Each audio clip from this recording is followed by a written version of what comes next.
Let's talk about this little REL subwoofer. Features a little 6.5-inch woofer at the bottom of it. Sits like this. I mean, itty bitty little thing. Here, check out the back of it. That's what we're going to talk about in this review.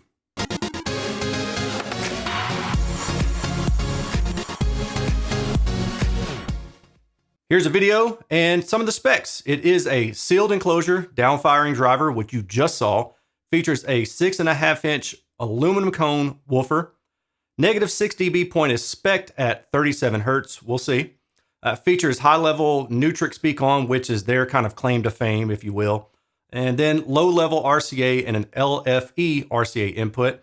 100 watts RMS amplifier power, Class D, with a weight of about 15 pounds. Let's talk about the sound first.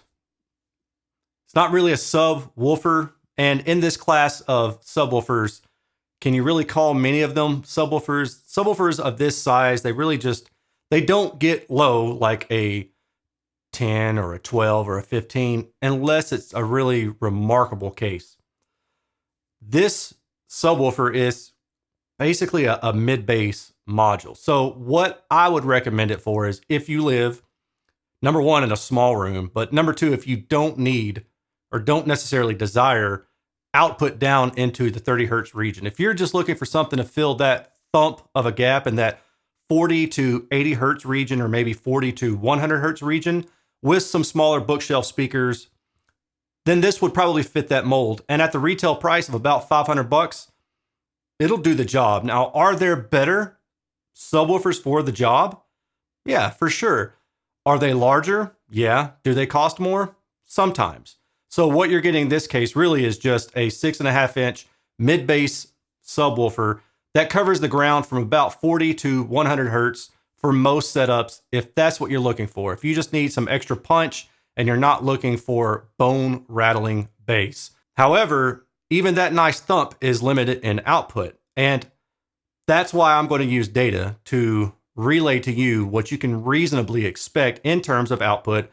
And then I'm going to compare it to two other woofers of the same size, which are the KEF KC62 and the SVS 3000 Micro. Now, the KEF is retail for about $1,500, and then the SVS 3000 Micro is about $800 retail. So a little bit more, or $300 more than this guy. So it's not necessarily a price comparison as much as it is what do you get when you pay more, and is that something that you care about? So we're going to talk about that too.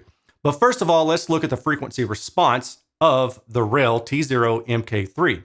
I'm showing you three different SPL outputs. And what I try to do is I tested a low volume around 65 decibels, then around 85 decibels, and then I just max it out. How high will this speaker play, and what's that frequency response look like? So in this case, we see the response on all three match reasonably well. So there's not a lot of compression going on with the subwoofer, which means that it will sound similar at low volume and at high volume. And that's a good thing. A lot of subwoofers will feature limiting or compression algorithms, DSP, built in. So what it does is it protects the output of the subwoofer. And you can get a little bit higher output than you can with this guy, but you do so at the cost of the frequency response shape. That shape changes as you go from low volume to high volume. Now, this T0 MK3 doesn't do that. It keeps the same frequency response as you go up in volume, but it is limited in overall output capability to around 89, 88 decibels, and this is at 1 meter anechoic. Now, if you want to know what the F3 is, we can just do some simple math real fast. We'll say this point is around 84, so minus 3 decibels is going to be about 81 decibels. So in this region right here, okay, that lines up to be about 47 Hertz. So that's your F3. Your F6 is going to be, let's play around here, around 35 Hertz. And I'm looking at the spec, they say 37 Hertz, so that's in line. I mean, my data shows it's actually just a smidge better, but 37 Hertz is perfectly reasonable. So they're right on target with that. But now what I want to do is I want to compare the output capability of this to the other two subwoofers I mentioned earlier. The SVS 3000 Micro is in black. The KEF KC62 is in blue. Now we can see that both these subwoofers have more output than the REL T0 MK3. But the thing is about both of those is that there is a discrepancy in the linearity. So if you look at around 40 hertz, both of them are around, say, 87, 88 decibels. And then we go up to around 80 hertz, 90 hertz. We'll go in here, this area right here. So you're between about 96 to 93 decibels. So there is a change there. Now, it's not a whole lot different than, and anecdotally, what I can tell you is that with subwoofers that change response as you increase the output, especially smaller ones where they drop the low end more to protect the drivers, the sound certainly changes. At lower volumes, you'll notice more of that 30 hertz or more of that 40 hertz thump. But as you increase the output and that 40, 30, 20 hertz is just raked off more and more, you won't notice as much of that. And you'll notice more of that 60 to 80 to 100 hertz region being louder compared to the lower octaves. And that will do something to your enjoyment. If you're listening to music, for example, that has content down to 30 hertz, and you really are like, I'm digging this, and I'm cranking the volume up, and all of a sudden that 30 hertz is faded out, and you're just left with that mid bass impact, but not that low bass impact.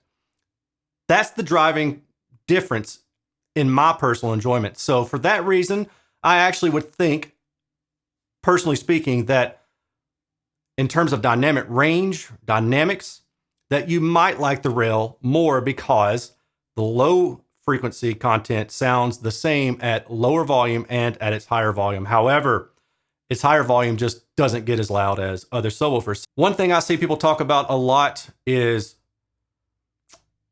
attack and decay with REL. And, you know, I could go the route of saying that it's just audiophile BS, but there is some legitimacy to it. But I think it has more to do with the frequency response changing or not changing as you increase the volume. Other people will tell you it's group delay. So what I've done is I provided you a graphic with group delay. And the REL is in blue this time.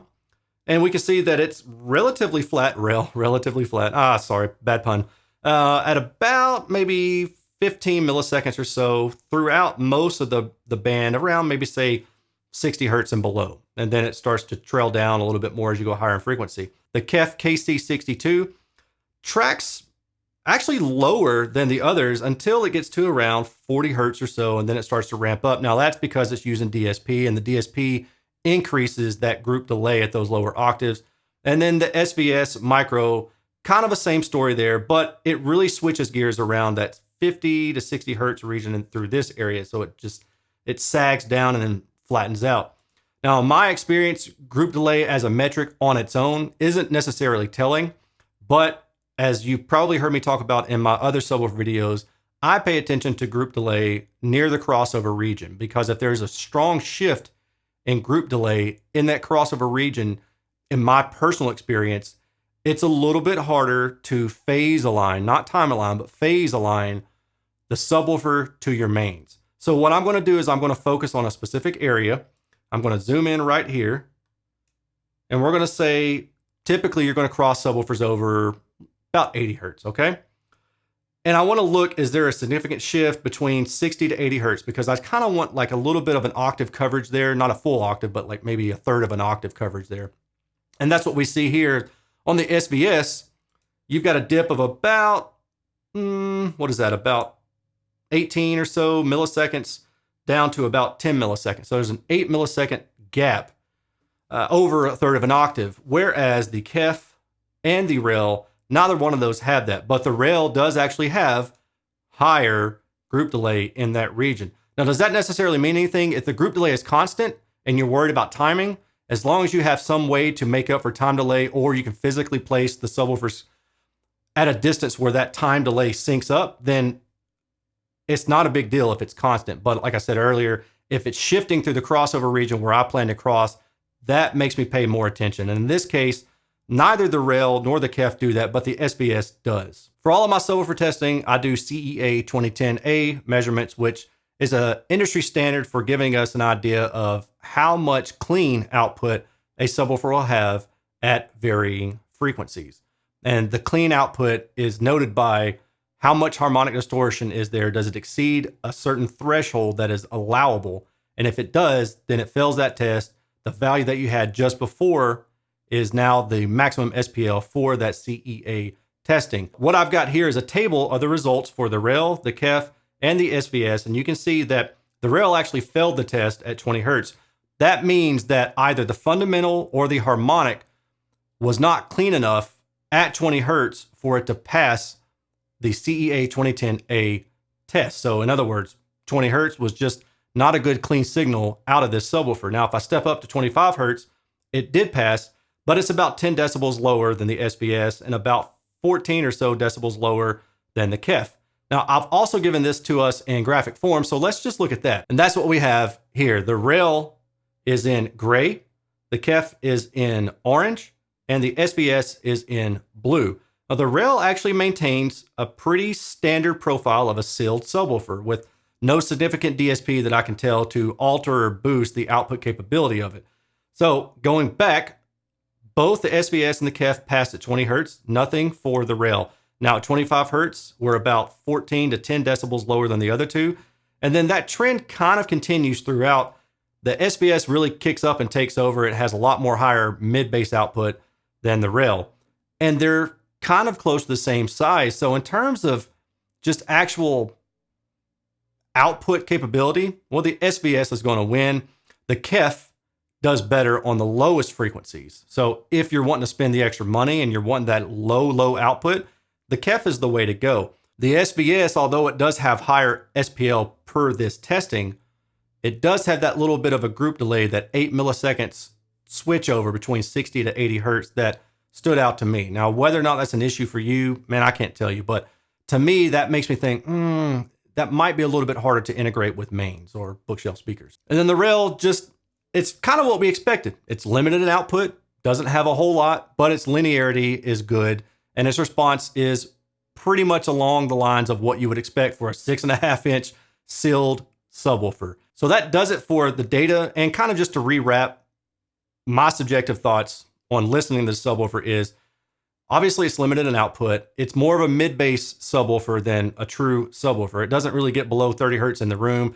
And frankly, it doesn't really get too much below even 40 hertz in room. It doesn't really have the guts to do that. Now, the other subwoofers that I've tested can do that, but the thing that I don't like about the other ones is that they change their response shape as you increase the volume, whereas the REL doesn't do that. So I do like that about the REL. All in all, for $500, I didn't think that I would ever say it, but the REL makes sense if that's something that you're interested in. It's a super small subwoofer. It does have good output. Can you do better? Yeah. Are you going to pay more for it, or is it going to be in a larger platform? Probably. Now, I don't have a lot of personal experience with other small sealed non-DSP based subwoofers like this REL, so I can't give you a direct comparison. I can just go off of other subwoofers that I've tested that are a good bit larger or maybe are a good bit more expensive, like the two that I've offered you here today. If you're interested in purchasing this subwoofer, please consider using my affiliate link. That does help me at no additional cost to you, and it doesn't change any of the data. You've seen it all. I do want to thank my patron member for sending this to me. I would thank him publicly, but I don't know if he wants me to mention his name, so I generally shy away from doing that. But he knows who he is. Thank you for loaning me this, and I'm sure everybody in the community would also like to thank you as well. I appreciate you all watching. Hope you learned something, and if you have any questions, feel free to ask. Let me know if you're using the subwoofer on your own, and if you've got comparisons to any other subwoofers that you'd be interested in. I will talk to you all later. Take care. Peace.